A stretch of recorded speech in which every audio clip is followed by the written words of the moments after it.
In your last chapter, you say Islam is a house of cards. Could you elaborate? The number one enemy of Islam is the truth. If you go to Muslim countries, they have distorted history, they have distorted the truth, they approve of lying, exaggeration, and slander. And this is done by men of God in the mosques.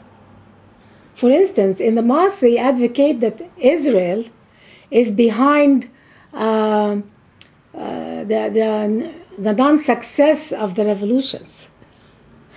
They claim that Israel, in Arab TV, there was a sheikh and a scientist who claimed that Israel went to Haiti to help with the earthquake in Haiti.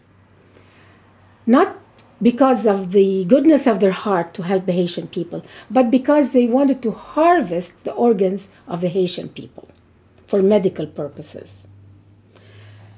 If you see that your leaders on TV, your religious leaders, your educators on Arab TV are lying like that, it is a system that's built on lies.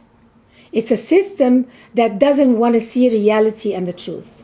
And eventually, a system like that will not survive. And I believe Islam as it's practiced today is like a house of cards. It's like a pyramid scheme that must constantly expand by new blood, by getting new people in, by expanding in the West, by expanding in America, by expanding in Europe. Because if they don't get new blood, they will collapse on themselves.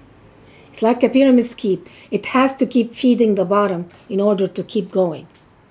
And unfortunately, Muslims who love their religion still don't want to face reality. They don't want to get along with the rest of the world as equals.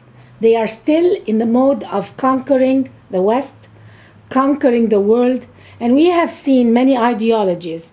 The conquering ideologies of the world all vanished, because a conquering ideology does not fulfill the needs of the people. It's an ideology of idealism that can never be achieved. And that's why Muslims are very unhappy with their situation. And they can only blame the West. But there's a time by which they have to stop and say, we must start blaming ourselves. Without that, they will never avoid a total collapse of Islamic countries.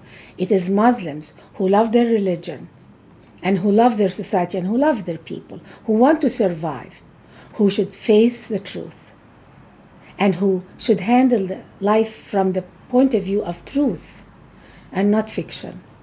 I no longer believe in Islam.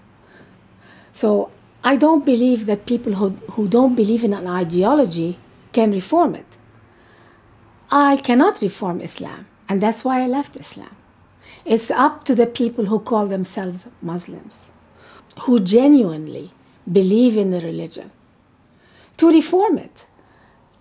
It's very obvious that Islamism and Islam is causing international problems. We have terrorism from Islamists all over the world.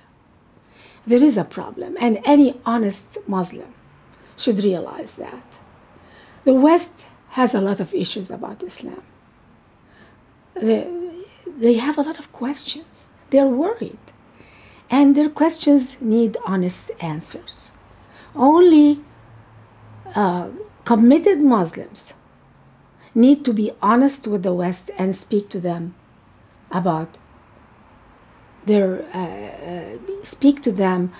what the West is worried about. The West is worried about its freedom, its democracy, its constitution. And Muslims need, first of all, to get along with the rest of the world. And right now, Islam cannot get along with the rest of the world.